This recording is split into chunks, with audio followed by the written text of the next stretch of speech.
कौना सन में भीम जी लंदनवा गइले है नाना दो, लंदनवा गइले है नाना दो।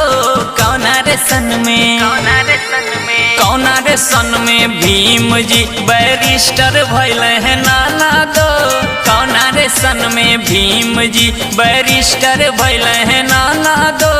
कौना रे सन में 1916 में भीम जी लंदनवा गइले है नाना दो, लंदनवा गइले है नाना दो। 1922 में भीम जी बैरिस्टर भइले है नाना दो।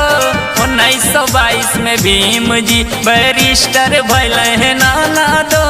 1922 में